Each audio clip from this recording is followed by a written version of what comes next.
special podcast for you guys this week. We are live. Part of us are live from the Team Whiskey Sierra Nevada outdoor 3D shoot. And Mark is out there with Team Whiskey, Kevin from Team Whiskey, and we have a very special guest with us as well. We're going to introduce in just a minute. So what's going on, fellas? Hey, man, we just got done with the shoot today, and, this is our second year that we did it, and it was we quadrupled in size of the shoot. Last year we were able to do it during COVID, but we did, it's a Team Whiskey High Sierra archery shoot, and we did it the most beautiful 3D archery shoot in the world. It is amazing. It's quadrupled in size. Just that statement alone brings volumes of how awesome this thing is. Oh, it's amazing. When you see the pictures that we got in the social media and all that stuff, we'll be sharing with you guys. It's amazing. It's amazing. Yeah. There's no comparison to the views that you get. There's no comparison. The High Sierras, man, it's world renowned. I'd love to get up there someday. Oh, you will next year. You're going to be there. Next year, almost to the date, you will have all of us live out there on a 3D shoot. So, but that's later on down the road. But if you guys remember, we did a podcast with Team Whiskey a couple episodes ago, and Kevin had discussed their mentorship program. They have a few things that they do to try to get people involved in the outdoor world and what have you. And that podcast actually reached a lot of people throughout the entire country. And we actually have one of the guests who decided to come and join the apprenticeship program and who is now live with you guys there. Is that correct? Yes, that is true. So after we did that podcast, we got an email on our apprentice page, and I answered it. And the story, as I started to get to know Monalisa, her story is really compelling. And what I said to her was like, we need to share your story, because if your story can help one person, then that is a good thing. So right now I just want to turn it over to Monalisa and let her tell us her story about how she came about Team Whiskey and how she came about archery. The podcast, the journey. Yeah. The journey. Yeah. So Monalisa, thank you first of all for listening to the Journey to Love podcast. Thank you for reaching out to Team Whiskey, and welcome to the podcast. Thank you for having me. Thank you in general. So, Monalisa, why don't you, explain? Why don't you tell us, when you sent me that email that explained about how you came across archery and how archery helped you, and that's really, I think, is the idea behind all. Yeah, the idea behind it, because somebody who shot a bow his whole life, I've never really thought of it as how it could help somebody. I always looked at it was like, or hunting. It was hunting and it was fun, So it was like something that you just always did. So why don't you tell us that? Yeah, tell the Okay, let's see. So speak into the mic. Okay. Let me see.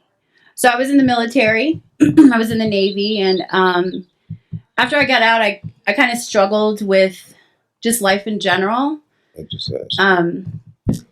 And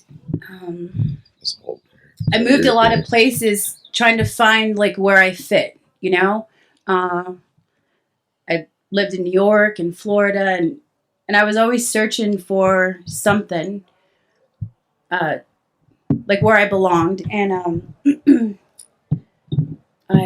me see.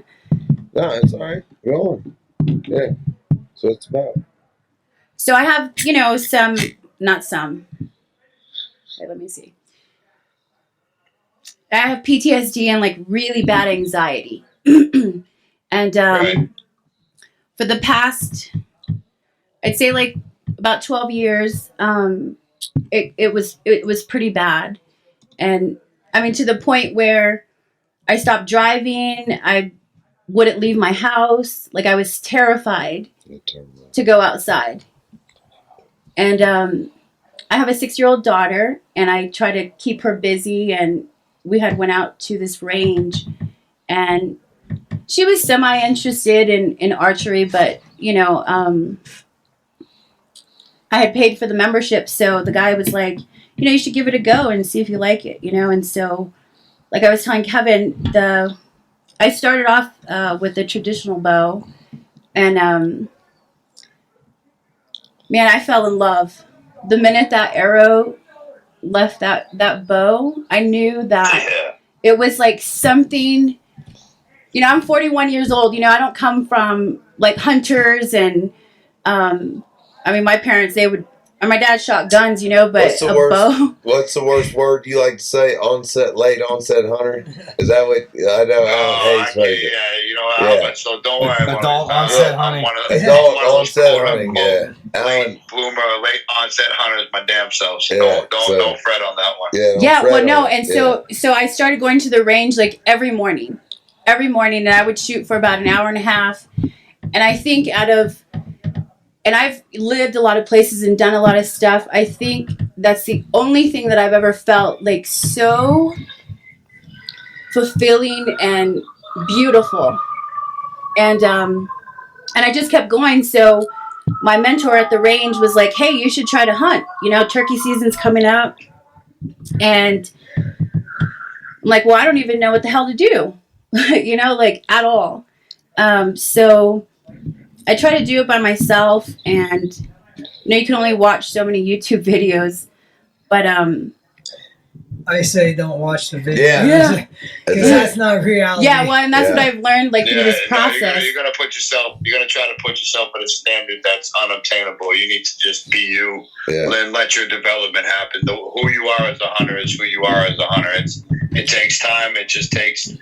It takes your dedication is your dedication. Your mindset is your mindset. And talking to a dude that doubled up this year to compare yourself. You're going to be the hunter that you're going to be. You know, if that makes sense. Oh no, it does. It does now, because I stopped like trying to. Because what I did was like I got to look up women who, you know, that I could follow or learn from, and it was like everyone had these backgrounds that, like, you know, like I always found myself like trying to get lost in some busy city. So being in the outdoors was never something that I was like running to do, you know? Yeah, right. No, that makes a world of sense. Yeah, but being out there at the range, you know, I go at 7:30 in the morning, and it's like hearing like the birds chirp and like the sun like not too hot. Like the smell of the dirt, like there was just so many things, and like the calmness, like when the arrow would just fly, and just feeling like so important by myself and not surrounded by anybody. It's probably the most beautiful feeling that I've ever felt in my life, compared to like having my daughter. So she's a hunter. She's a hunter by heart and just figured it out. Yeah. So everybody's a hunter. Yeah. We came from we all came from it. We came from hunters and gatherers. Right. Because I had this argument with many people before that were vegetarians. And they said, no, we were gatherers. And I said, what'd you do in the winter? Yeah. Because you had to...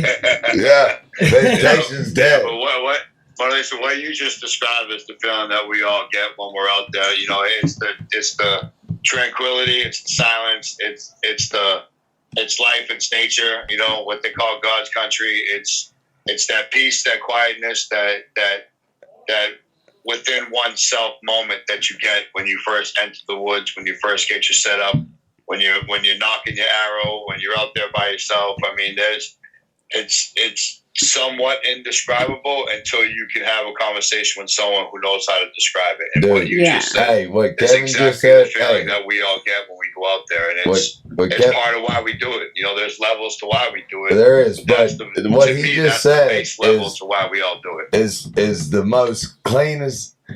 You know what I mean? Like, if anybody says I'm vegetarian, what he just said answers that question.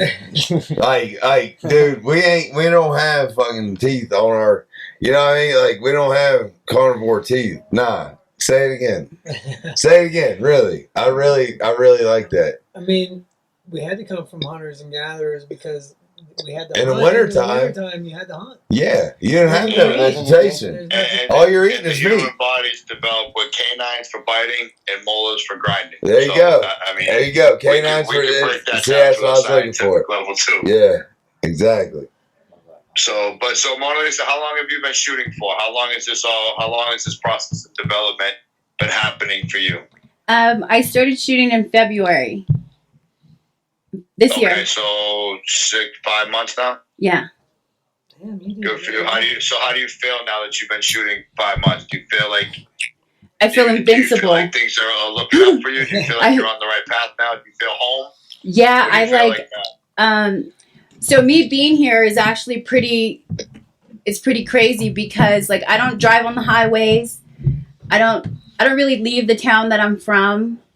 And I fucking drove this whole way by myself. And it's Hell been yeah. and it's been 12 years like of trying to find something and this is just my life just feels like this is what I've been searching for, you know? And I actually did go hunting and it was the most beautiful experience. I kind of bullshitted my way into it, you know?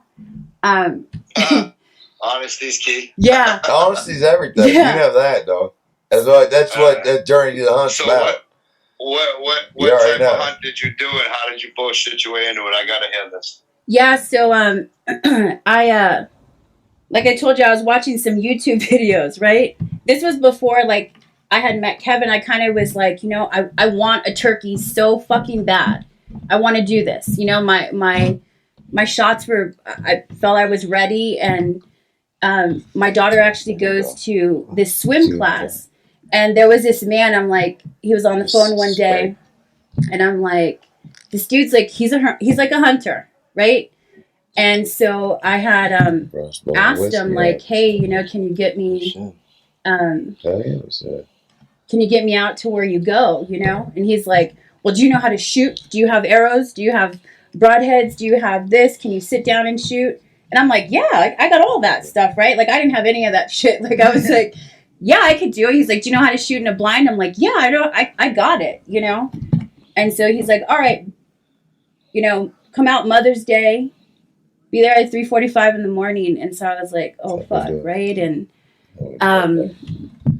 And so in the process of doing that is when I heard your podcast, right? And I had actually there's a woman on Instagram that she had came out with like this little short clip of turkey hunting. Her name's Amy. Yeah. You're friends with Amy, right, Alan? So it's Amy. Yeah, Miss Amy. She's a good friend of mine. Yeah. Yeah. So I actually had seen the little clip that she had did for her turkey hunt. And I remember like I had turned it on and I just sat on the couch like crying. Like I want that so bad. Like I want to feel that, you know, like, and so that's actually how I came across your profile. So I followed you and I started listening to your podcast and then I heard Kevin, right? So I'm like, man, can I do this? Like, should I do this? Like, you know, I'm like a full-time mom, like, and I was trying to figure out how I could balance all that, but I was like, fuck it, I'm just going to make it work, you know? So, I applied that same night after I heard the podcast. And That's awesome. yeah. Yeah, that's what you got to do. Kevin, You just got to thanks, do it. buddy. You just got to do Yeah. it. You know that. If anybody knows that, you know that. You just got to do it. And then so you filled out the apprenticeship and Kevin got right back to you? Yeah, and you know, and I was like second guessing myself, like, man, they're not gonna like, you know, contact me. They probably have so many people. And so when I seen the email, I'm like, oh my God, like what did I do? Like, can I do this? And so he was actually, I think he was up in Reading. He was like, okay, I'm gonna get back to you in a few days. And I was just so like grateful, like just so grateful, and just how like the universe, like, you know, just worked everything into my favor to like my desires, and it's really cool. The archery community is a very unique community. It definitely takes everybody on. It's all open arms, all are welcome. It doesn't matter who you were; it's who you're trying to be. Yeah, and that's part of that's one of the best parts about this hunting community is, who you were is who you were.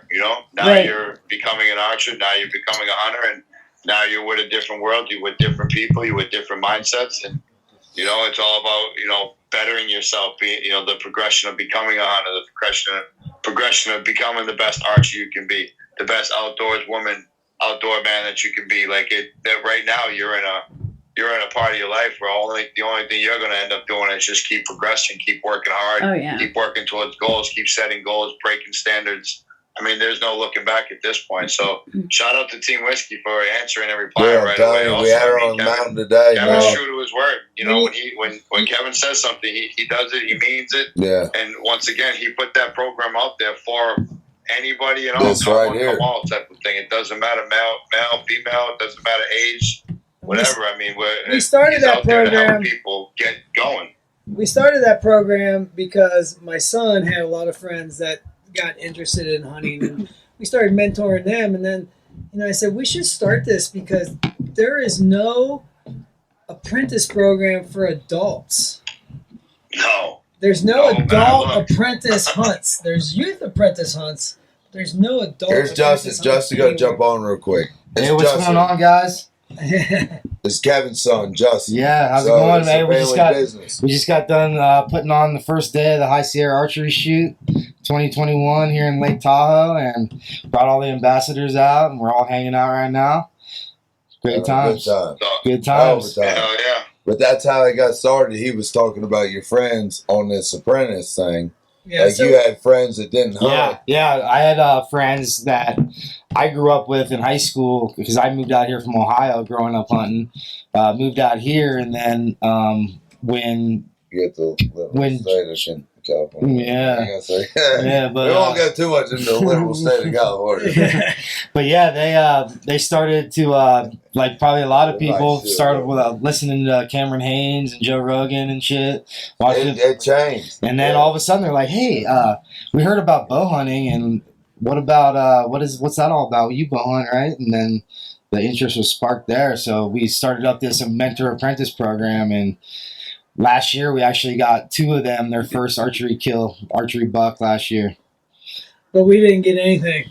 Yeah, we made the It sacrifice. doesn't matter though. Yeah. That's what watching them kill. Yeah, watching them kill. That's what. Yeah, That's what it's about. Like you know what I mean. You got a lot out of it. I mean, you got more than you're willing to say because that moment of mentoring somebody to the actual harvest of an animal. I mean, that's the fruition of your thought process and dream of building the program to it actually unfolding in front of you. Had to have been some sort of incredible feeling to have had see the whole thing come start to finish at that point. And that's the big thing about it is that not everybody's willing to do it. Not everybody's willing to take the time and teach somebody. And for this mentor apprentice program, it's not just. When I moved out west, I grew up whitetail hunting in Ohio, and I was a whitetail outfitter. I was going back when I lived out here, back hunting back east because that's where I grew up hunting, and I had a whitetail outfitting business back there.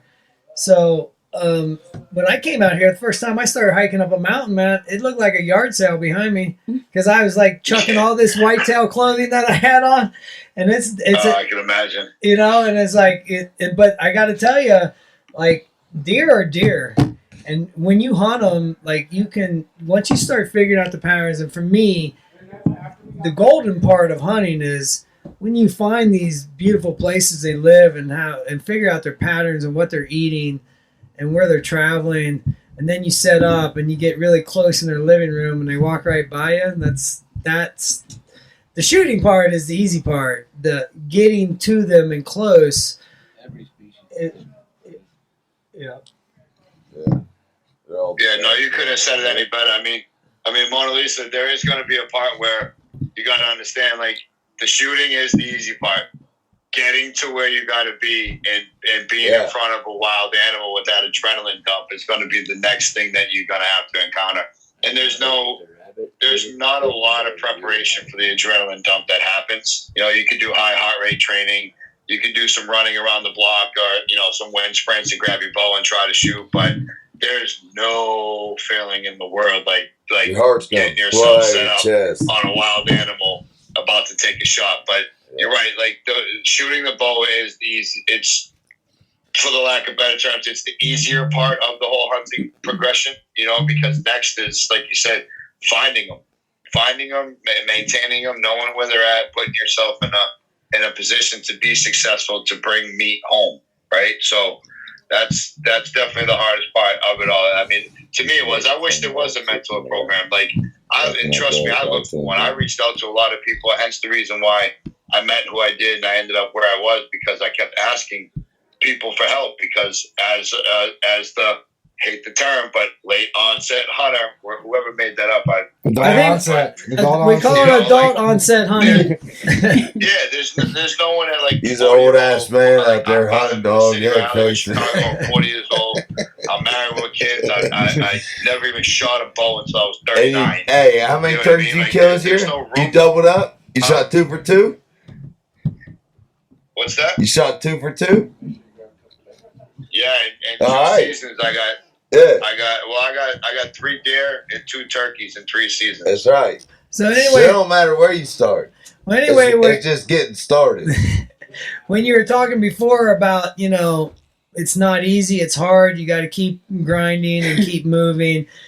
Let's go today to let the Monalisa talk about today, because today was the first time that I'm pretty sure that she climbed to a ridge in the Sierra Nevadas, and you know, I set the course, and when I set courses, we just follow deer trails, and when you start following mule deer trails in the mountains, you better be ready, because they go straight up. Country.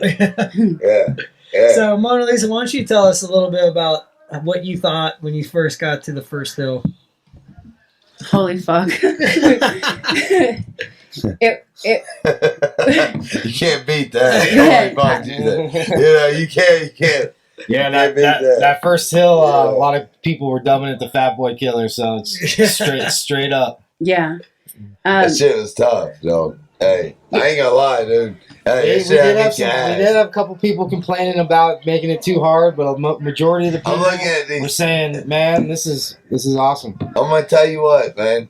The ride down, once you get to the peak, and then you're on your way down, Alan. Shit, man, it's like being in heaven. I promise you. So Monalisa, was it worth it? Explain to us what it was like when you first got up there. Well, just so I've been actually trying to scout like some public land for the past like 2 months, right? And I've ran into a lot of obstacles with, you know, landlock, and you know, because I'm doing it by myself, you know, looking at my app, and obviously, like, you know, Kevin has been giving me tips, but it's like I finally found a piece of land that I'm like, this is where I'm going to be. And I took my daughter out there, and, you know, I just looked down and I'm like, there's no fucking way that I'm going to get down there. Right. But the cool thing about today was, man, I'm just ready to go back out to that land that I've been doubting myself, because if I could, I mean, I can't even explain like how hard that was. I mean, I cried. I like wanted to give up like twice, but everyone that I was shooting with was like, no, like, let's go.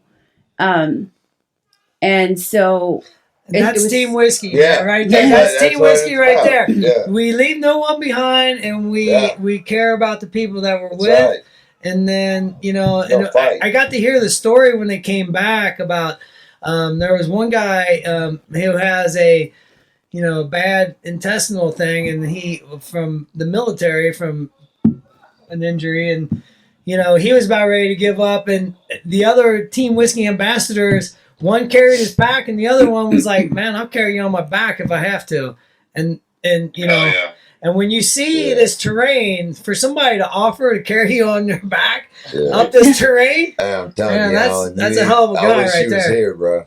I wish he was here. That's family and brotherhood right there. That's Oh, what dude, all it's about. nothing but, You know, like what they got going on, hey, and all the other, the bullshit sponsors and all this, whatever, these people actually care about the people that help them. And so, Monalisa, when you got you know what I mean? Like, it is. It's great. When you got to the standing stone sheet, and that was the last push before you started to get the side hill a little bit, but it still wasn't easy, but but it wasn't straight up. So when you got to that standing stone sheet and started going up, how far did you have to dig deep into yourself? Man, probably the deepest that I've ever had to dig. You know, it's because it's like I wanted to do it so badly, but then it's like your head's like, there's no fucking way. And I'm like, no. So I just like kept looking at my feet like, you just got to go.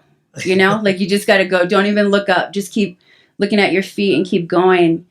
And it's just like the most, I can't even explain it, like how it makes you feel to, I mean, look, my knee is fucked. Like I tore my meniscus last year. I don't have an ACL, you know, and it's like, if I could do that, like, you know, it's like your mind is so strong and sometimes it tries to tell you can't do something, but I mean, even at the very end, I seen Kevin and his wife sitting there, and it was like, you know, both of my parents like passed away, and I think that's what's been the most amazing part about this is like,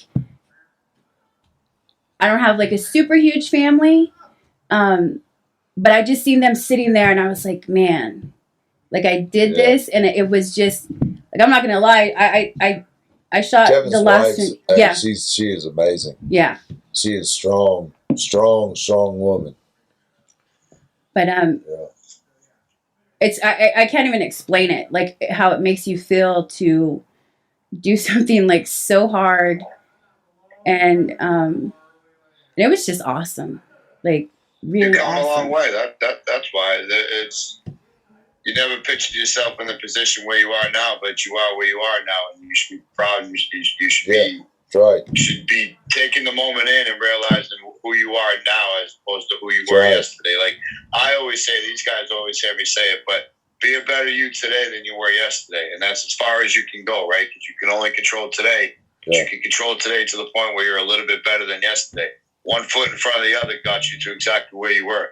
1 mile in front of the other got you to exactly to the drive where you were, right? Yeah. So just focus on the best part of it. And you are a better you today than you were yesterday. Oh, and definitely. Tomorrow, just keep on improving on that. And congratulations. Yep. Thank you. Well, you know, when she first started talking about not being able to drive and, you know, and you know, for me, you know, it's like, it's hard to understand that. But then, you know, I do understand anxiety and those things like that. And, you know, all I did was like just try to tell her, like, do what you do. Don't put limitations on yourself, because, you know, it's like you can do it. And then when she first started conversing back and forth and started telling me her story, you know, it was like so compelling. And then for me, when somebody's never been in the forest before, the first thing I have to do for them to be a mentor, I have to teach them to be comfortable in the forest. Because if you're anxious and nervous in the forest, you ain't gonna see nothing. You're not gonna see anything, because you know animals will feel that, dude. You know. So like a lot of times when I talk to her, I was like, okay, I know this may sound like some hippie bullshit or whatever, but you gotta be calm. But you gotta be able to come a part of the forest. Yeah, you gotta be calm. And if once you start being comfortable in the forest, then you start seeing stuff in the forest. You start seeing stuff in the forest. And then the other thing I work with her is like talk to her about is like walking. You know, it's like one of these things that like most people when they first start hunting, what I notice, they don't know how to walk through the forest. They don't even know how. You know, they come up on a ridge and they look over it, and it's like everything that's in that valley that you just worked all that energy to get up there, and you stick your head over it and look. anything that's mature is gone. Yeah, I already know. You know? Yeah. So it's like, so I work with her like on those type of things and like tell her about little different things to look for sign and what to look for, you know, for where they're feeding and, you know, to move through the forest like an animal, not like a human. And then, you know, I think that is like one of the things like I've been trying to explain to her, and she went out the other day and she took her daughter and she's like, well, my daughter's so loud. But I'm like, the thing of it is, the golden part is that you're taking your daughter. Yeah, I know. Because like you need to include her. And if you scare game away or whatever, she scares game away, it doesn't matter because the golden part is that you had your daughter there with Exactly. Yes. So, and the thing is, you know, you quit hunting 50 years, whatever. She might hunt.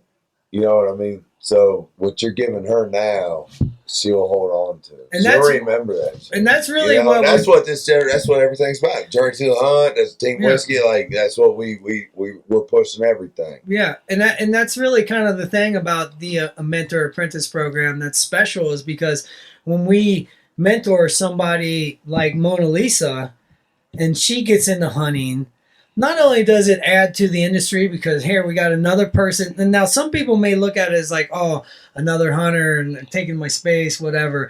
But when you look at it But like we don't. when you look at it this way, like not only are we training her, but then she's going to pass that Yes. information on to her daughter. Exactly.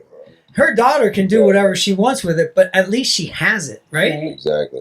Yeah, it's that ripple effect, and that's what we're trying to cause. We're trying to Yeah, cause that's as much what we ripples want. as we can.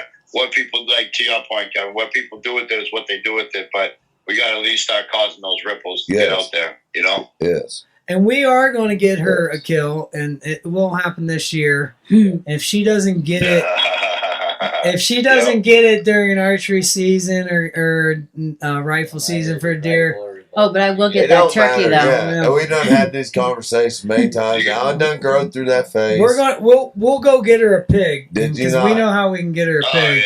yeah. Yeah. Yeah. I mean, it don't So have to be a Monalisa, bow. You got to remember, right? Here's a little piece of advice when you're walking through the woods, too. Just remember, you are the only thing on 2 feet that are walking through the woods also. So the way you move is crucially Yeah. important when you're Yeah. taking these steps and That's strides true. and you're moving That's through true. the woods. There's no other I mean, animal walking a on 2 turkey feet. might- That's a Well, fact. I don't These know animals are all because 4-legged animals. Oh, yeah, So you gotta remember, you're turkeys. the only bipedal thing walking out there. yeah. And they can hear that. Well, yeah, and that's why, you know, I mean, that's one thing I stress is like to move like an animal because, you know, where we hunt out here is different than back east because, you know, we're up here in the mountains, you know, we get 20, 40 foot of snow a year. So there's no ungulates living up here in the wintertime. They're migrating. So when they're here, they're only here temporarily. So that you know, that changes the whole ball game about it. So, you know, when you spook them, they're gone. So Yep. if you can move quietly and efficiently, then through the forest, then you're going to have a better chance of getting close to them. But So, hey, Alan, I got this guy here, right? oh, Wild Bill. Yeah, Wild I gotta Bill, bring Wild Bill. Bill. Wild Bill. Wild Bill. And now it's Wild Man Billy Bob. Wild Man Bob. Wild Man Bob is a badass hunter, and he also is. Hey, we're gonna bring him in real quick. No, you don't want to bring me in nothing. You gonna bring me in nothing. Hey, Hey, you Wild really Man- like this guy. I'm Wild telling Man, you. why don't you tell us about, you know, what you do up in Alaska? I think that for me, that's really interesting that I didn't know about you until you started mentioning about it. Actually, I just tell everybody I'm just a cook. But in reality, I'm the second captain and the assistant guide. So I've been running spring black bear and wolf hunts for 18 years. We run brown bear hunts too, but you know, a lot of people can't afford that because of gas prices nowadays and stuff like that. Yeah, that's your. But That's your the majority of the time, Yeah. we do a spring black bear, and we try to get family people together or friends that just bring the camaraderie into it. And I've actually had quite a few beginning bow hunters and So you own an beginning archery hunter. shop, right? So I have an archery shop. He has an archery shop. I own a barbecue sauce business and whatnot, but Oh, you got to get his barbecue sauce. It's Wild Man's Barbecue, and I take you will love the apple barbecue sauce. That's my favorite. so I usually fly a few flavors up with me to Alaska. Just a few, just to give a taste. And I got to tell you how we met Wild Man Bob was last year at the shoot. Yep. When a guy comes up So and this is hands the you a first jar time. of moonshine. No, let me hear it. No, this is the first time you met this guy. Yeah. At the shoot. first time. Last year. At the archery shoot. Yeah. No, go ahead. So Yeah. last year at the archery shoot, I worked the bottom and I'm checking everybody in registration, and Justin's up top marshaling the course. It was just an introduction. Yeah, so he walks up and he DM'd us about his barbecue sauce, and I'm like, yeah, dude, like whatever we can do to raise money for Give Hope. And oh, by the way, we raised over $10,000 for Give Hope Today Foundation. Yeah, and- straight. I know. Incredible, man. man. Yep. And that's Yeah, not even fuck, including that's tomorrow. what I'm They're going to be doing another fundraiser. So Yeah, it's like you can't And clap give- enough for Job, that. guys. You know, and Oh, Give yeah, Hope, they yeah, give that's money what directly. it is. But so Wild Man Can't Bob clap walks enough up for with that. his barbecue sauce, and he's like, oh, I got something else for you. And he hands you a little jar of watermelon moonshine. You remember that guy. There's 250 people there, and I definitely remember Wild Man Bob.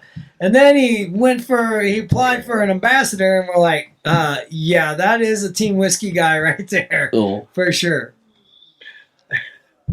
Yeah, Nice. well, So, wow, man, you were saying that you had some beginner bow hunter come up to Alaska to shoot some bear? yeah. What was that Actually, like, I like had a new few. hunter. Was it their Hey, first so I'm hunt? gonna- Or what was that all about? Well, Well- let me get Adam. Well, go ahead. Well, Go a with couple of this. them were actually, believe it or not, were Border Patrol. And then I had a couple That's females. awesome. Yeah, Border Patrol, and I had a couple females and stuff like that. So, where we're at in our area, once you draw blood, that's your tag. So, you know, when you get a Right. beginning person coming up, and it's like, you know, you're spending a lot of money to come up. It's like, and Yeah. you get somebody telling you that, it's like, oh man, you're gonna do it with this? You're gonna do this with a bow? And you know, owning an archery shop and stuff like that, You do- understand you understand the reality of bow hunting. yeah, exactly. So I'm sitting there So- going like, okay, so I'm trying to tune the arrow and make sure everything's going good and whatnot. And honestly, my hat's off to them. You know, they came up. You know, you're going after dangerous game, and probably one of the more outside of grizzly or brown bear, but probably one of your more dangerous games, and doing it with a bow. Everyone, and not so much the Border Patrol guys, but Yeah, I'll take it. the females that have done it, they're good friends of mine. Actually, their wives actually wanted to attempt it, which my hat's off to them. You know, and like That's definitely a feat to conquer. Just the trip in and of itself, and the adrenaline, all the excitement, all the other emotional values that go into a hunt like that, as opposed to just drawing your bow on a wild animal. I mean, there's a lot of your brain's running a million miles an hour on a trip like that. So to be able to just come up there, produce, calm yourself, put yourself in the best position, that's got to be something pretty impressive to see. yeah, for sure. And like, you know, today me and Monalisa were talking, and you know, I have a lot of sponsors. You know, I'm not in it for the money. I don't really give a damn about the money.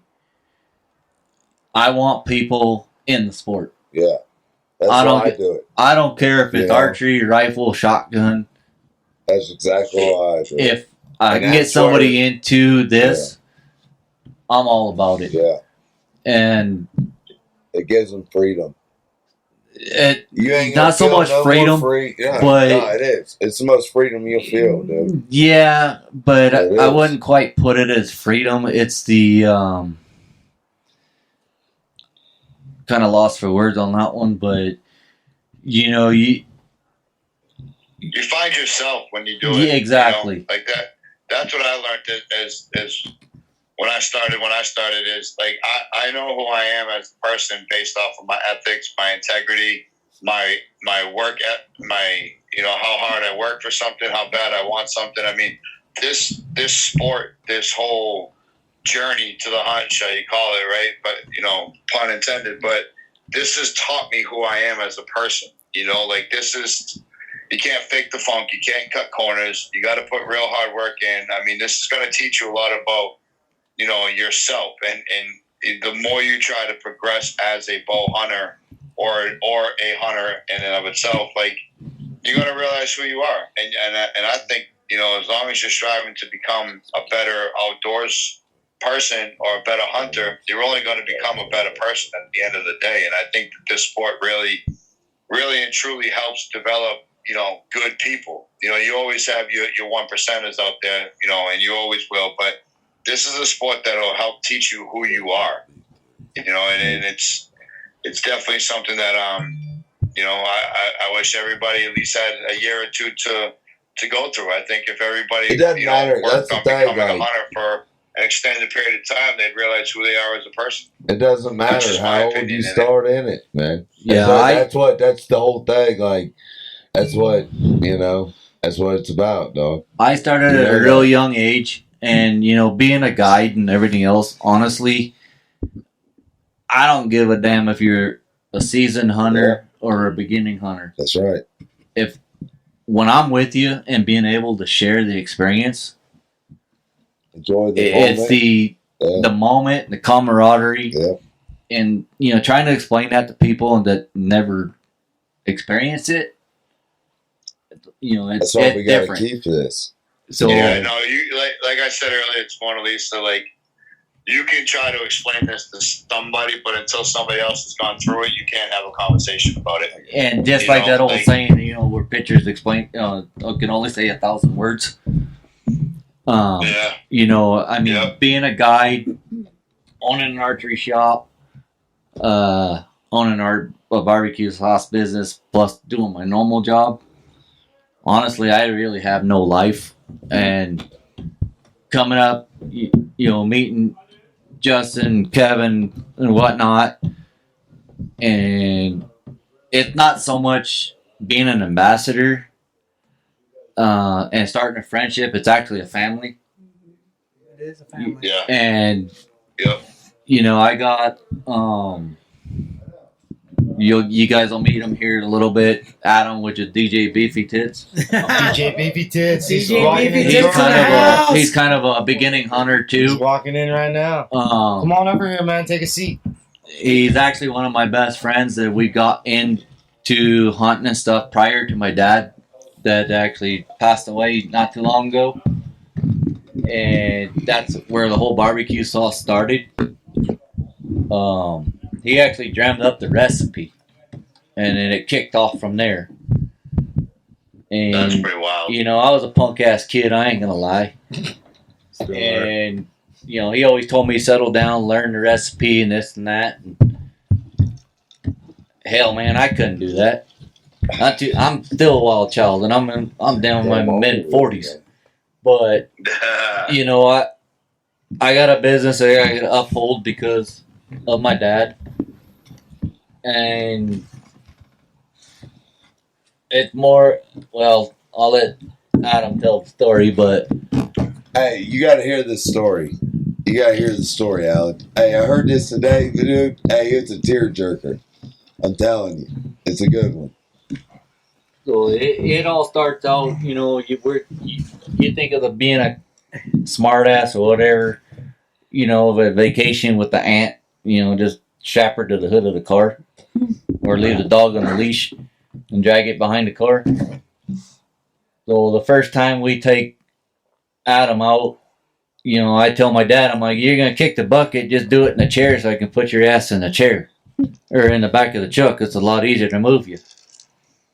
And we was gone for 15 days, and we had to go home. Both of us had to go home to work, and we just left his ass up there. So I'm like, if you kick the bucket, do it by the fire and in the chair, and I can get you in the truck and get you home to mom. And It's his father. it's just us being a smart asses. Yeah. And he's like, oh, I'll be fine. Well, then, that's how me and him were. I mean, we worked together for 15 years and all that. But all he cared about was basically bringing a gourmet barbecue sauce to people without breaking their pockets. So even if we left him in the woods, he's out there mingling, thinking, and then he's calling us like, hey, you guys need to bring this, or you need to bring that. I sold barbecue sauce. I'm like, man, leave us alone. We got to work. But again, as the camaraderie, it didn't matter where we was at. He was literally just like, hey, are you doing this? Are you doing? Well, what are you doing tonight? And hell, man, we had people show up at camp and we didn't even know. Well, my kid's a cook, so he'll cook something for you. Just show up. You make some good. Hey, dude, make elk burgers last night with what would you have? Blue cheese. I had blue cheese and then my dry rub in it, and then I had some elk, not elk, bear bratwurst. Can you hear me, Alan? Nobody's listening. Oh yeah, no, I can hear you. I'm just listening to the story, man. Yeah, no. I just wondering because you ain't said shit in like 2 minutes. So. And I ain't like you. Well, like I said, Beefy Tits over here, he'd be hiking with guns and stuff like that. Beefy Tits is here, not me. You know me. But got skinny titties.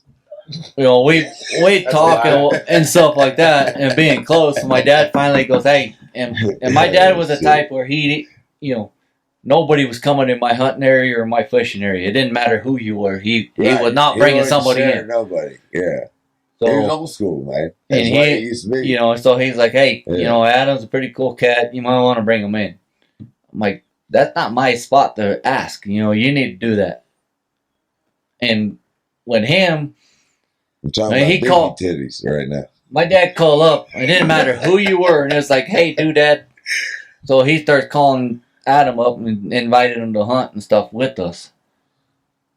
And it just basically escalated from there.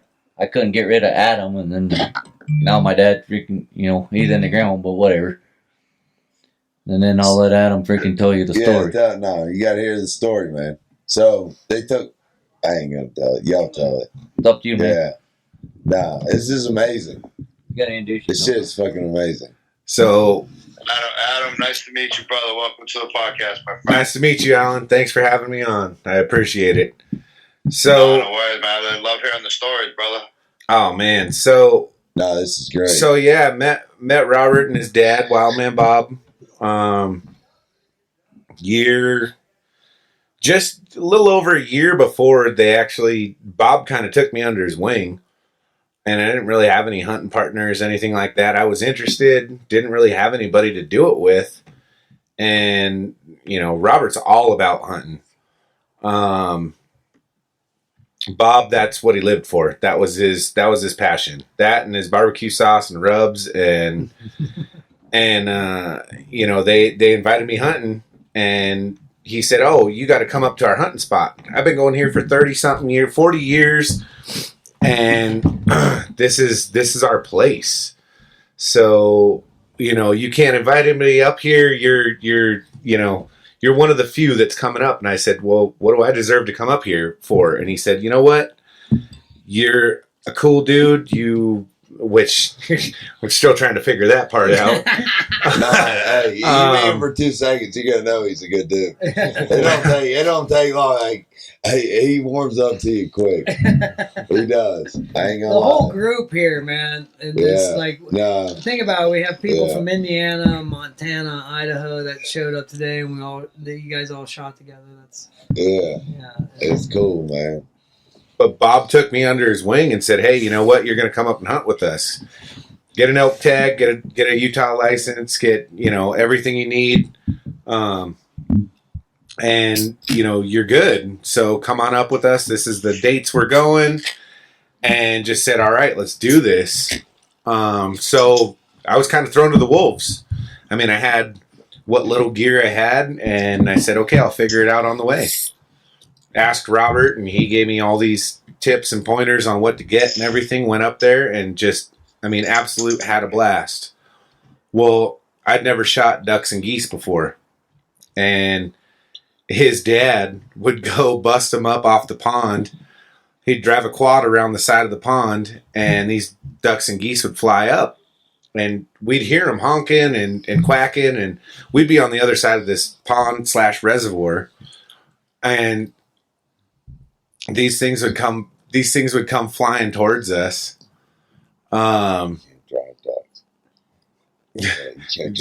Well, yeah, I mean, just geese. So he'd bust these things up off the pond, and they'd come flying towards us. And California's different. And, it was Utah. From the Midwest, yeah. So he'd bust these things. Hey, but, he'd bust these things up off the pond, and they'd come flying towards us. And he just said, "Hey, you know what? Do your best."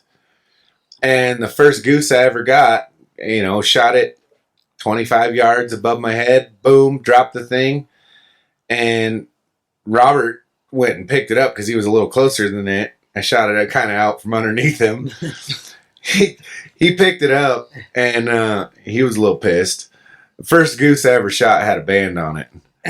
So Robert picked it up. This is amazing. And goes, you MFer. Yeah. You just shot a banded goose. I've been doing this for 25 years, right. And I never shot a banded bird in my life. Jealous of you. So from that second on, I've been there. So from that second on, I was hooked. I'm like, I'm in. Waterfowl hunting. Waterfowl. I mean, it doesn't matter if it flies, it dies. If it hops, it drops. That's next on my list is to shoot some birds out the sky. Oh, I'm gonna take you. You know that. No, I ain't took out yet. No, I'm gonna get an owl out there. And we met some connections out here too. We're gonna do our thing. You just better be ready to travel. Get going. But we got you. Yeah. So that was my first year up there, and we didn't connect with any elk. We were up there for elk, and during the middle of the day, that's when we were hunting geese and ducks and everything. And my dad was a taxidermist too. Oh yeah, so that first goose that I shot, his dad taxidermied that thing for me, and that's really cool. It's amazing. It's still sitting on the mantle. It's gonna stay with me for life. And so the next year, we didn't quite make it to year 2 with Bobby. Passed away unexpectedly. He had a heart attack and passed away. And it was about a month before hunting season. And the year prior, he had told us, "Hey, you know what? My this shit's crazy, bro. Listen to this shit. This shit is crazy." He said, "You know what? It is. The one thing I want in my life, awesome. when I die," and he goes, "When I die one day," he goes, "You know what I want you boys to do is I want you to load me in some 3-inch Magnum duck loads or goose loads, and I want you to go out and shoot the hell out of those honkers." So this is his ashes. So we did. We loaded some of his ashes into 25 shells, and Robert and I every morning that next year we took Bob's ashes up there and we spread them. We put a really nice cross up there on his favorite spot. We spread his ashes and we said, "Okay, you know what? Now it's our goal. We got to shoot some honkers." Went up there. These geese start flying up off the pond, and I'm standing 20 yards from Robert, and we both popped geese. The goose that landed that I shot that just tumbled into the ground, I went to go pick it up, and it's literally covered in ashes, and it had a freaking band on it. So he shot a goose with a band with his father's ashes. So the second goose I ever shot was probably the most special thing that's ever happened to me in my life. That, Bob took me under his wing, and that was his life goal. I'm getting a little teary eyed. Well, that's an incredible. I mean, that's just That's when you know. I mean, he can get teary-eyed. Shit, man. That's a stop time type of moment. Yeah. You know. Yeah, that's an amazing story for sure. Robert and I were standing about 20 yards apart, and when that thing hit the ground and I picked it up, I literally ran to him and just hugged him. And it was, it was rough. But you know what? That just, I mean, for that to be someone's. Then you got my brother in the background. What are you two dummies doing?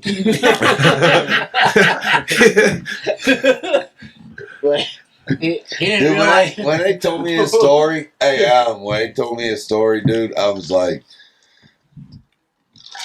yeah, I've heard a lot. I've spoke to a lot of people between the IG lives that I did for almost 2 years and podcasts and what have you. Like that's got to be probably one of the best stories I've been told from another hunter. I mean, that's just. Ooh, shit, to be able to go through the whole process of that, of losing a loved one, you know, putting ashes in the shells, like knowing where you're going, knowing what you're about to do, you know, like the whole mindset that goes along with that. You shoot a banded bird. Yeah. It is, you shoot a banded bird with the dust on its back, dude. That's like, I mean, there's way more to that. If you don't believe in God, if you don't believe in God, there's something fucking wrong. We shot what, 5 that freaking morning? We got 5 geese that morning. All banded. All banded. Every single one of them. If you don't believe in God, you going to hell. One of him was because hey, I'm telling you right now, you shoot 5 fucking birds. Hey, that's it. Hey, that shit is great. You know, what's funny is I haven't been doing it that long. I've only shot 6 geese in my life, and 4 of them were banded. Hey,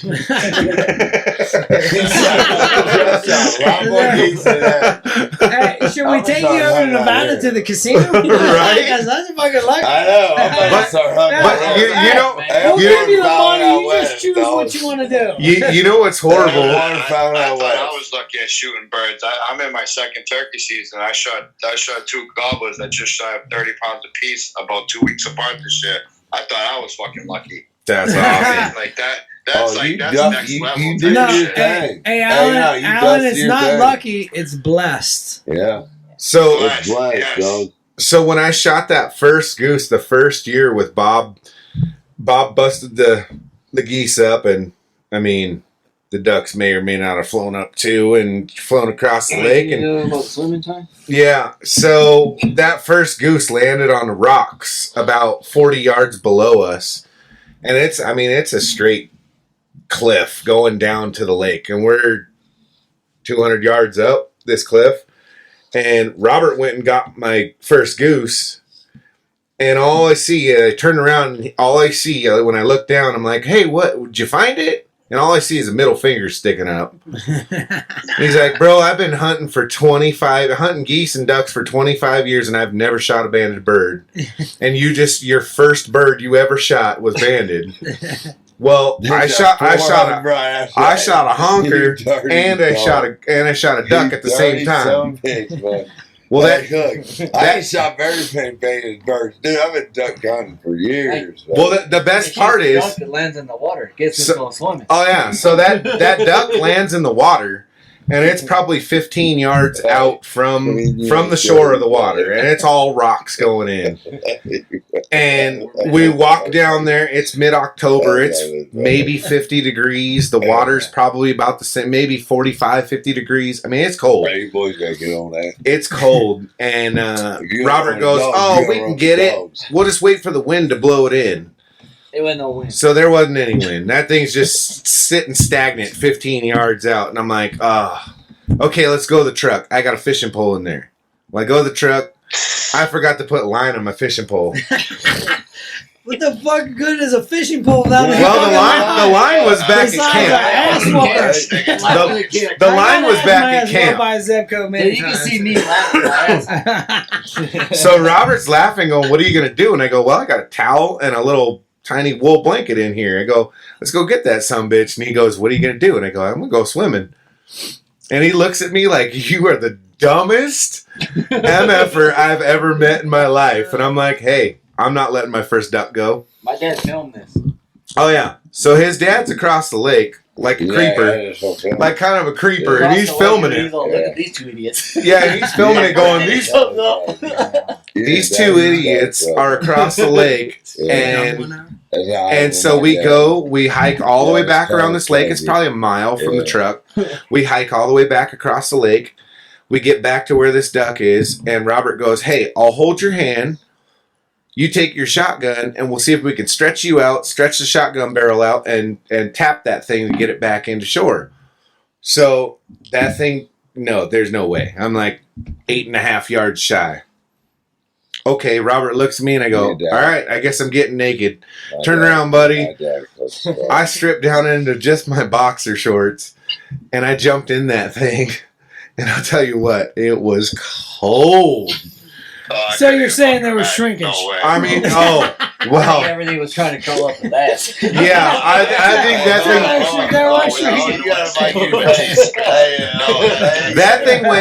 thing went inverted.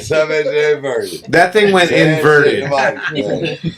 So it wasn't any. It was a super innie. It was a super innie, and I'm a grower, not a shower, so it was a super innie.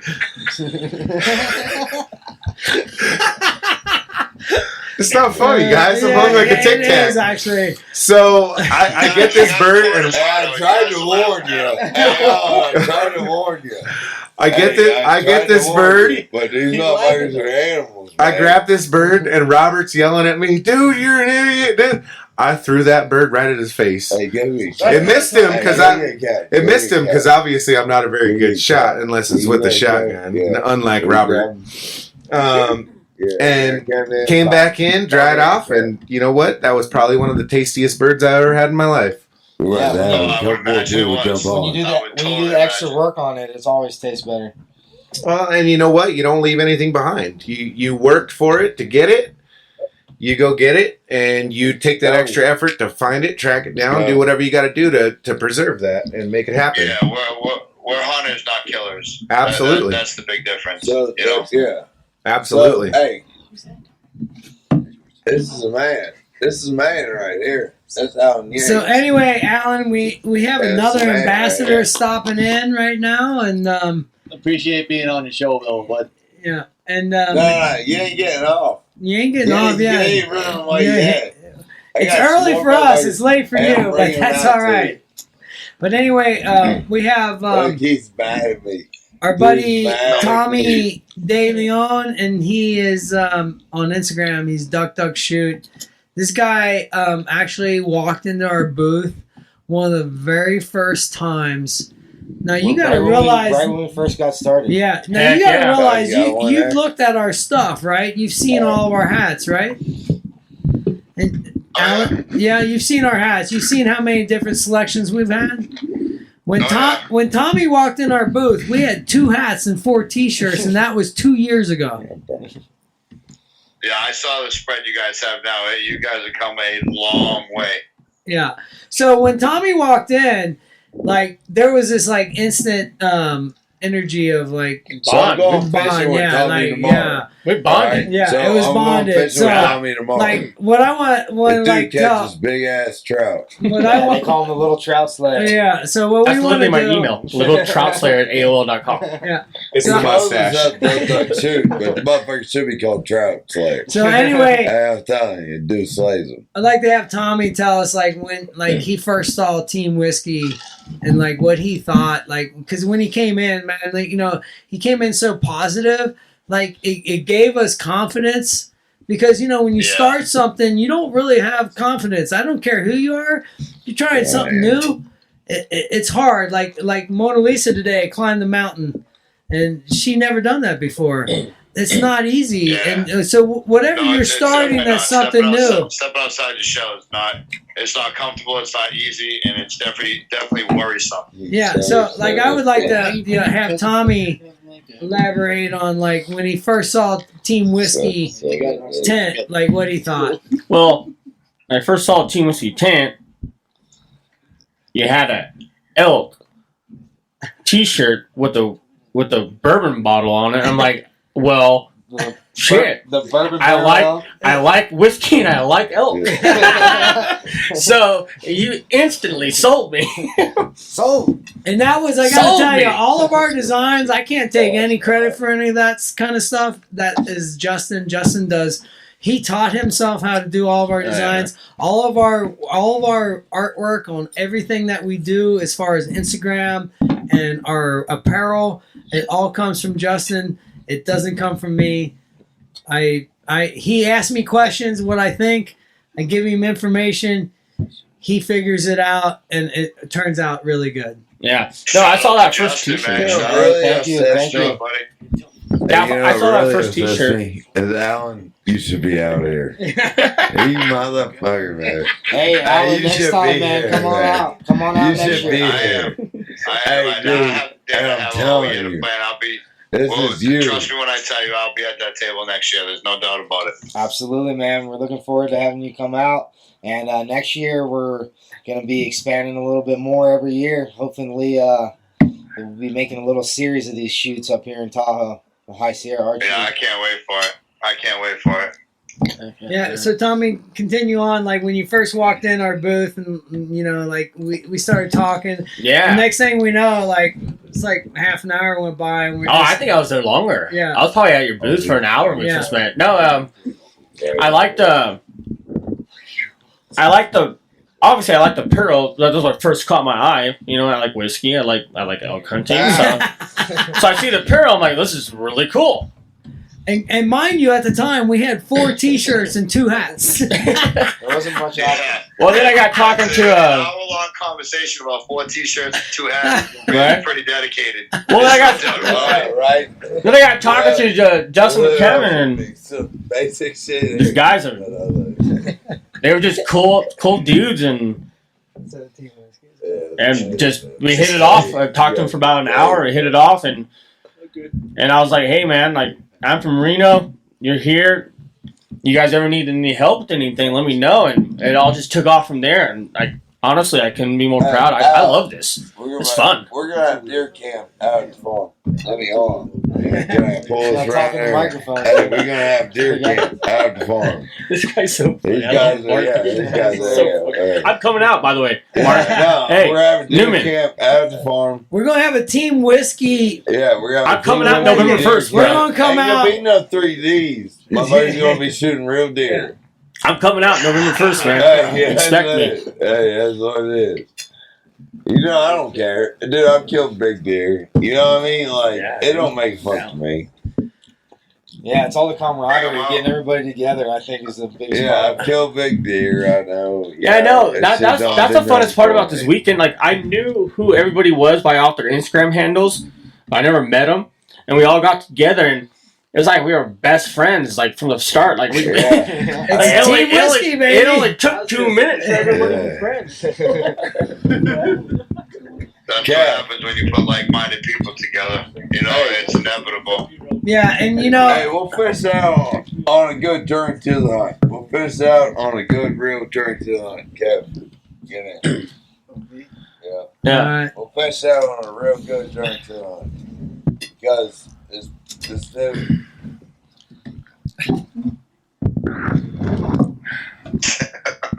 I'm just getting the setup here.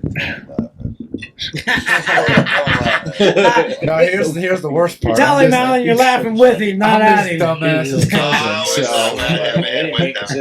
so.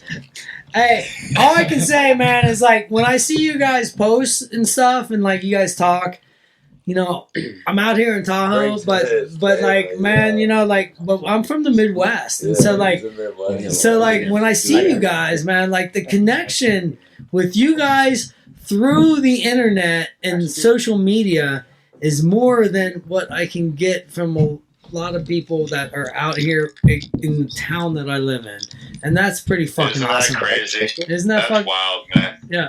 Hey, Mark. Yeah, man, we're I'm all coming like out to you brothers at November this point, 1st, bro. You know what I mean? Like, I don't care if you I'm were coming out 5 miles November 1st, away, bro. 5,000 miles away from me. You know what I mean? The way we vibe with each other is just the way it is. So, and trust me, Well, give me your work schedule that you don't time. think I want to be at that table drinking bourbon, which is my favorite drink in the world? Yeah. You know what I mean? We got his work schedule, Trust me sure. when I tell you, I'd have been through a couple bottles of Hey, Drum Creek at I'm this talking point. about a You know? bourbon soup out on the Midwest. Well, all I can Hey, tell. look, dude. Hey, I want to do a bourbon soup out on the Midwest, but goddamn liability. Hey, I swear to Having them God. taking I shots like in them, between. I like them taking shot every time they shoot. You know what I mean? And a different fucking bourbon shot. You know? A different bourbon shot. Well, Yeah, that's a liability nightmare waiting to happen. Yeah, there's definitely levels to turn it. the Shit camera? goes well, up. hey, one You thing. know? Fair Archer, I swear this is something I did. Well, one thing, man, Alan, like I want to tell you, like this is what's so cool about the archery community. So, like the last target on both the courses, each day we draw a little crosshair on the heart, right? I didn't even know that crosshair was there. I'm so mad. Like, And I wish I would have read that placard. So, like the person who is closest to that cross heart. Hey, you're gonna be really mad at me. I was trying to shoot him soon. Yeah. That's a kill shot. That's a kill shot. I don't care as long as it's killing.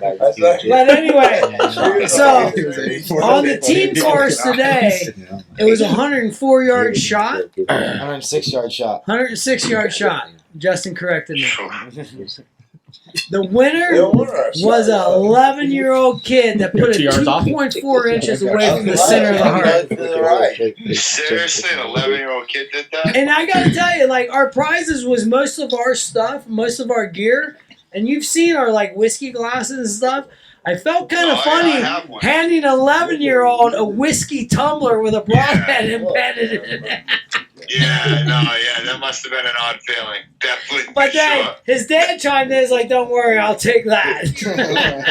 I love my shot glass. I use it. Trust me, I got one myself.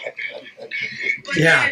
That's pretty cool. I've never even taken a 100-yard shot before. No, I've never had either.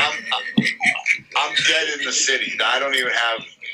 I mean, I'd have to find somebody's farm and like measure it out. Love it. But you'd love it out I only have a 4-pin set. I'd have to redo my whole setup. I mean, I've never even attempted a 100-yard shot before. Justin, I want to. You know what I mean? But I'm right I'm here. right here, man. I'm right here on the mic. On the mic. Well, Yeah. there you go. You gotta talk to the young. Yeah. Just about the 100.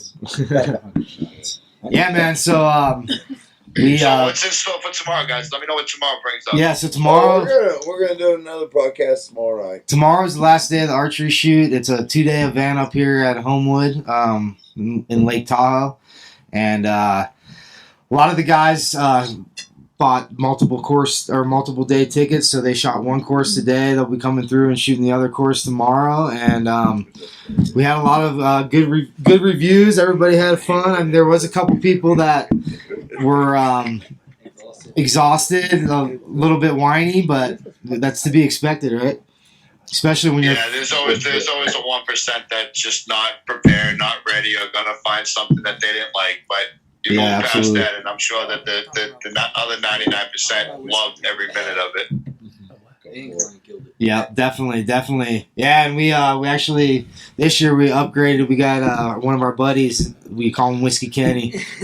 Whiskey Kenny. But yeah, we had him on a quad today, and he was riding around the course, handing out waters and beers and Whiskey. So he went through 3/5 of whiskey, like 3 or 4 cases of beer, and like 3 or 4 cases of water.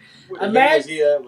Hey, that Keystone Light halfway through saved my life. Saved my life. Last night hanging out with Team Whiskey, Saved my life. and let me tell you, the whiskey was here. And this morning's shoot, I was seeing 2 rams at each spot. It was brutal, but it was fun.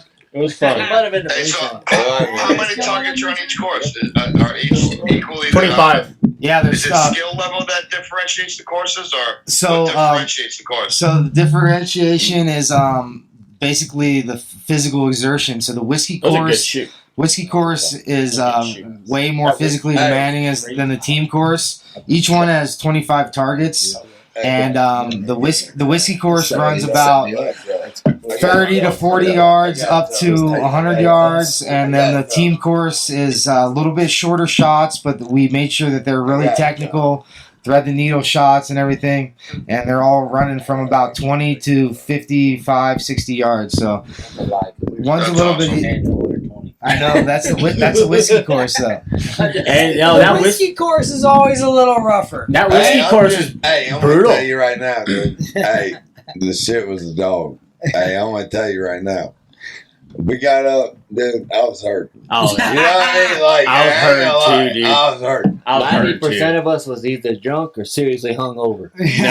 I'm still hurting, and I've never broken and lost so many arrows in my life. I broke eight arrows today, dude. Yeah. I'm telling you, I was seeing 2 elk, 2 rams. The best part is Tommy's shooting the course tomorrow with 3 arrows. That's all he's got. I only got 3 arrows left. I only have 3 arrows left, but the other course I heard is a tad easier. That's why you should be here with me right now, Alan. That's why it's some bullshit. Well, the thing You about should it, be here with me, dog. I said it before and I said it again. It ain't friends, man. We're fucking family. Yeah. It was fun. Yeah. Fun times, man. That's it. Hey, that's what it is. It's a growing family, That's man. what it Each year is. we take It on don't new matter. people. Yeah. Every- No, you know, ain't nobody meet on and no greet. I mean, bullshit. look at how this all just worked out. You know what I'm saying? Like, Yeah. we went from just meeting on Instagram to talking via DMs to jumping on a podcast to getting the mentorship going to sitting at a round table. I mean, and next year it'll only grow, you know. And Oh, we you're going to still be have here all next the year. season to get I'm to, not but coming out here next year without it'll be you. even Well, bigger. here's- Hey, I'm It's going just to keep drag growing. your ass out of here. If it ain't Instagram, it could have been just bumping in at one of the whiskey shoots. Everybody somehow, one way. Your shape ass or is form. I'm dragging your business No. out of here. Well, yeah, And I'll tell you what, He Kevin, might Team freaking Whiskey drop is you a out. He high might quality drop in you. people. any way, shape, or You know, form, so somebody I'm knows grateful somebody, for you, my friend. whether it's freaking Instagram or bumping into them. You know, like Beefy Tits. I actually met him off of Instagram through my brother, which was kind of weird. And I don't really talk to my brother that much. And now I got this guy fucking hanging around. but hey, Alan, I want to just hold on, man. Too much trouble. Alan, I just want to give a shout out to you because like what you do, we've mentored some people and they're not willing to admit that they didn't grow up with hunting. They like want to be this They like don't want to act like they're you know what I'm saying? They want to be. They want to have that persona that they're like a badass. badass. Already know what they're doing, And- and really not have any. Yeah, they all want humbleness. that fucking Cam Haynes moment. Yeah, You know what I that mean? Cam But that's Haynes not moment. fucking life. And Bottom line, so my shout out He's is on the you. podcast, And so just the reason remember. that like we really like you is because it's real. You're saying like, hey, this is who I am, and this is my experience, and this is what I'm trying to do. And to me, like that is real, and that means a lot, and that's like what attracts us to like what you do.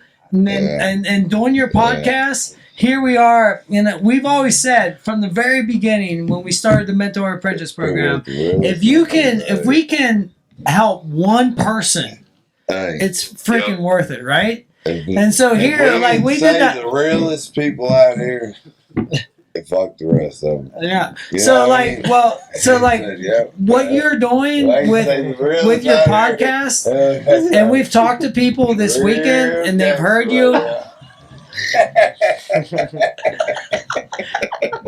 I appreciate you, Kevin. I appreciate you. Hey. You can't turn him off sometimes. Hey,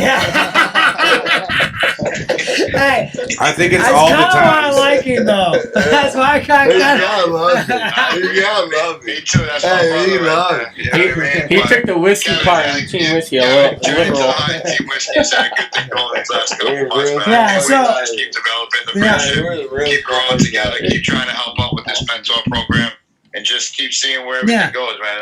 And I really think face-to-face. like because like what's happening now with Team Whiskey is like we're growing and we need to expand and we're expanding products, and so for us to develop products, it takes a lot of our time, and I think that like eventually we'll be able to get to some kind of corporate sponsorship. And I really think like you're a good person for that because you're humble, you're honest, and like you put out what you are and who you are and your experience and your journey out there. And I think it's something that, you know, people that are wanting to hunt or beginning to hunt, I think it's something that they can completely relate to. And that's tag me. Tag me. But yeah, Alan. I appreciate you, my friend, man. I really do. Good, Thank you. Alan. Don't tag me. Yeah, but we would definitely, because we're running low on the amount of time that we can spend on certain projects we're working on. So we definitely would want to talk with you and link up about maybe helping us out with the Team Whiskey Hunter Mentorship Program and getting even more involved and everything too. Hey man, I honestly see this You just know me, man. blowing I'm all up. about it. I'm all about growth Like, development. you guys- people out there, because I'll tell you This what, is something. It really is. It isn't the easiest thing to admit and to just start by not knowing anything. Yeah. And just coming into a world, a community of people who the perception is you've done it since you were born. And I don't know. Environment. And it's, I'm more than willing to help anywhere, anytime, anyhow. Awesome. Let's talk, let's grow, let's fucking do it, man. Awesome, man. And let's grow this community. I know you've probably been on some of the archery Facebook groups and stuff like that. And if you go on those, everybody's really critical about everybody, and it's more of like criticism on people's form and people's gear and all that, instead of the reverse, where it should be like we should be helping people out with their form and helping them out to be able to select the right gear for what they need to use. And also too, like, you know, everybody can't have the right form. You know, I'm 57, so like my shoulder's fucked, dude. Yeah, this shit's gone. Yeah. Hey. No, it's about being a fan of you today. You guys see me say this all the time. That wasn't his tone. Oh shit! I said it 3 times already, but tomorroow's just getting deeper. I'm better you today than you were yesterday. Absolutely. This is a passion. Like, this is something where we all need to bring each other up. We need to uplift each other, especially in the world that we live in right now, man. Everybody just needs a good person next to them. Someone who's not going to judge them. You know what I mean? Like, Exactly. don't judge, help them grow. You know, be a friend. Don't be an asshole. Yeah, and the other thing of it is You like guys, you know I'm all about it. Let me know where that bike's going by. Sorry, I live in the city and they race bikes on the weekends. Let me know when, where, and how I can help. Let's talk offline. You guys got my number. I mean, DM me. Let's do this. Definitely, because like I said, Journey to the Hunt and Team Whiskey got a good vibe, got a good connection going on. Yeah, This definitely, world is man. as big as we can make it, man. yeah, I think it blends well together, and I think it blends well together because what we're about is helping people, and what you're about is helping people. And there's not a lot of people out there willing to do that. And I've actually had people say, like, when they want to be a mentor, they're like, you know, I don't know if I really want to, like, teach somebody how to hunt. It's like, well, then, you know, you're not a mentor then. No, you're not. You know, so it's like, I think we can break the chain, and I think we can create something that's non-existent if we really put our heads together and grow this, you know, and do it the right way. I think that's what could separate us from the rest is doing this the right way. yeah, and I agree with that. And I think that the biggest thing of it is like to be able to keep that humble, helping kind of vibe that is out there. Like, hey, you know, we are welcoming you into our community, and like, you know, like, I'm okay. Like what we just said earlier is like, we didn't harvest anything last year, me and Justin, but we got 2 people a harvest. So that's pretty badass. And actually, the one harvest, I got to tell you. So the one harvest Was that their first harvest too? Yeah, that's They're their gonna first remember that for the rest of life Yeah. too, man. Yeah, first So, ever archery kill. The They're gonna one remember harvest for for the rest of their life. Justin's one friend, they were hunting about, I'd say, probably 3/4 of a mile apart, but they could glass each other because it was across a big meadow and about, I don't know, 600 feet above sea level. And I want to hunt something like that. I just want to see something like that at some point. yeah, so we met at lunch, and then Justin's like, you ought to climb up in your stand because I saw where these two little bucks went in, and maybe we push them, and they worked their way up through the willows and right to you, and man, sure enough, Justin called it, dude. Like, he went out exactly past where they were. He pushed those 2 bucks right to him, and his buddy got his first archery kill. So, that's awesome. So that's it's awesome. like, so it's like, it's not, he didn't get a kill, but he kind of got a kill. We call that an assist. He created the atmosphere for it to happen. We call it an assist. Yeah, it was an assist. It was an assist. And, sometimes when you do an assist, especially when you're playing sports, you beat more than one person. So, like, giving an assist, like, he manipulated those deer to his friend. And, I mean, what else is better than that? Dude, you threw the alley-oop. Everybody remembers Steve Nash throwing to Carmelone. You know what I mean? Like, everybody remembers the alley-oop, man. Yeah. You kidding me? Yeah. So, well, yeah, let's do it, guys. Let's keep this thing rolling. Let's keep communicating. And let's grow this relationship. Well, Hey, anyway, look, I'm going to tell you right now, this shit's going to roll let's forever. keep visiting back and forth. Team Whiskey. This and shit's going to roll forever. We'll keep going it, and eventually, this one right here, we're going to have her standing over a dead ungulate, and that picture is going to be amazing. I'm going to keep it strong. Monalisa, just be prepared because you're in for a ride. This is just the beginning. She's ready, dude. Out of all the apprentices that we've had, she's asked the most intelligent questions. She's inquired the most about, like, being the good hunter. Where a lot of the guys, it's ego based. That we definitely is. Yeah. And so once they get the kill, they think that they're, the shit, and it's like, but you can tell, like, her, she's really interested in the journey to the hunt. That's awesome, and congratulations. Yeah, I shot 3 deer and 2 turkeys in the last 3 seasons, and I think I have more questions now than I did when I first started. You know what I mean? And that's the way it should be. Just keep trying to grow, Monalisa. You're gonna have you're in for it now. You're gonna have a great season. We're gonna put you in some great spots, and just enjoy the ride. Keep being you, because being you brought you to where we are right now, and just enjoy the ride. You're in a good spot. You're in good hands with good people, and this is going to be a lot of fun. Well, Alan, it's great talking with you, and it's like this podcast. I think that you have, like, we've talked to people that contact us, and we mention about you, and there's people that from different parts of the country that you don't realize have heard your podcast. Yes. That's pretty cool, and thank you for that, man. That's really cool to hear that. It is, because I do it just to talk about my experience and to try to get, like I said, try to get people who aren't doing it to step outside their shell, to grow, to learn, to ask questions.